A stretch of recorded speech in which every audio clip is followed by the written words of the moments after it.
आपल्याजवळ जर कधी पैसे असले तर आपण ते बँकेत ठेवतो. तर बँकेत पैसे ठेवण्यासाठी आपला अकाउंट नंबर असावा लागतो, आपलं खातं तिथं उघडावं लागतं. मग खातं उघडल्यानंतर आपण काय करतो, त्याच्यात पैसे टाकतो. पैसे टाकण्यासाठी आपल्याला एक तिथं भरणा पावती असते, एक कागद असतो आणि त्याला भरणा पावती म्हणलं. त्या भरणा पावती ती कशी भरायची ती आपण आज शिकणार आहोत. बघा ही भरणा पावती आहे. जिल्हा मध्यवर्ती बँक, त्या बँकेची ही भरणा पावती. ही भरणा पावती आपल्याला भरायची. आज त्याची प्रात्यक्षिक आपण घेणार आहोत. यश इकडे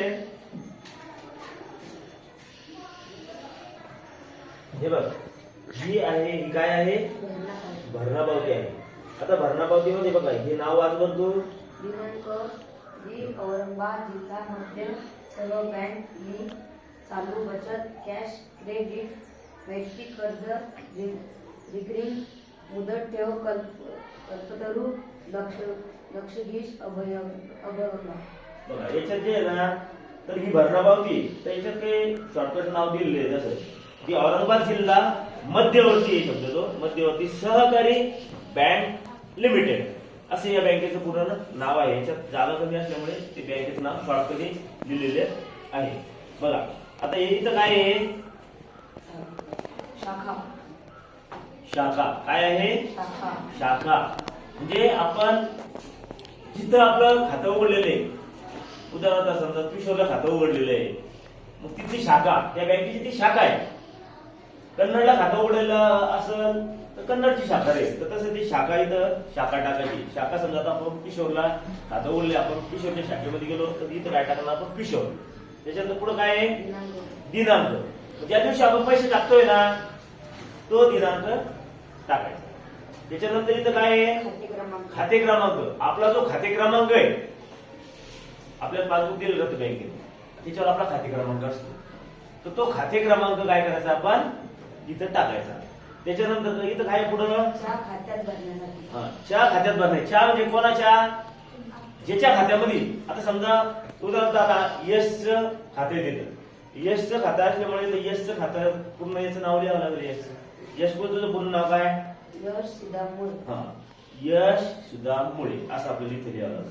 त्याच्यानंतर इथं काय आहे, रुपात शब्दात. रुपये शब्दात. रुपये आपण किती रुपये भरणार बँकेत, तर ते शब्दात लिहायचे, म्हणजे अक्षरी लिहायचे, अक्षरी. समजा आता उदाहरणार्थ किती पैसे भरणार तू, 10,000 रुपये असं शब्दात आपल्याला लिहायचे. 10,000 रुपये शब्दात लिहायचे. त्याच्यानंतर इथं एकूण रुपये इथं अंकात लिहायचे आपल्याला. 10,000 एक आणि त्याच्यावर किती शून्य, 4 शून्य, म्हणजे अशा अंकात आपल्याला इथं लिहायचं. त्याच्यानंतर हा जो दुसरा भाग आहे, ही जी माहिती आपण इकडे लिहिली, ही स्लिप आपल्याला ते फाडून देणार आहे, आपल्याला मिळणार आहे ती स्लिप.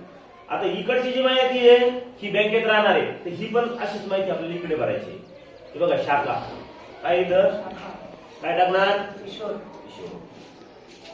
च्या खात्यात भरण्यासाठी नाव, इथं कोणाचं नाव येईल, काय नाव, यश सुदामुळे. यश सुदामुळे. रुपये शब्दात, शब्दात इथं म्हणजे अक्षरात लिहायचे आपल्याला. किती लिहिणार इथं, 10,000 असं लिहिणार. इथं काय, खाते क्रमांक, इथं कोणाचा खाते क्रमांक टाकणार, तर त्याच्यानंतर इथं एकूण रुपये किती येणार, इथं 10,000 असं लिहिणार. आणि पैसे भरणाऱ्याची सही, तर इथं कोण सही करणार, स्वतः खातेदार म्हणजे यश इथं सही करणार. आता प्रत्यक्ष आपण भरायला सुरुवात करू. तर यश लिहित शाखा किशोर. किशोर, दिनांक 2/4/2025. आता खाते क्रमांक, तुझा खाते क्रमांक टाक. काय टाकणार तिथं, खाते खाते क्रमांक टाक.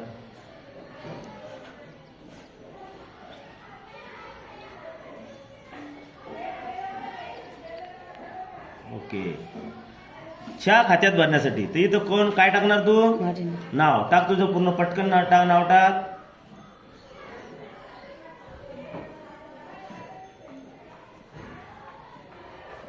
इथं काय खाली, शब्दात. रुपये शब्दात टाक.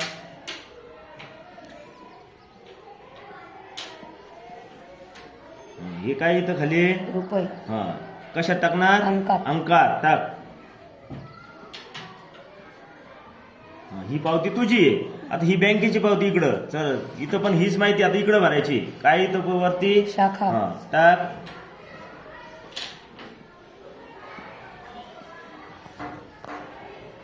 च्या खात्यात भरण्यासाठी.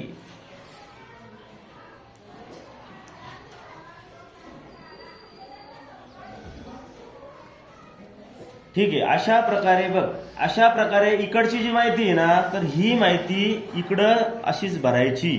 आणि अशा पद्धतीने आज आपण काय शिकलो की खात्यात आपल्या खात्यात पैसे कसे भरायचे ती पावती कशी भरायची ते आपण शिकलो. हा आणि ही पावती आणि पैसे आपण कोणाकडे द्यायचे कॅशियर जो बँकेत जो कॅशियर असतो तर त्या कॅशियरकडे आपण द्यायचे. तो काय करतो तो आपले पैसे मोजून घेतो आणि त्याच्यावर शिक्का मारून ही पावती त्याची अर्धी पावती अशी फोल्ड करून ती आपल्याला देतो आपल्याकडे प्रूफ म्हणून तुम्ही बँकेत पैसे भरले. तर अशा पद्धतीने आपण आज बँक खात्यात पैसे भरण्यासाठी भरणा पावती कशी भरावी याचं प्रात्यक्षिक शिकलो. ठीक आहे.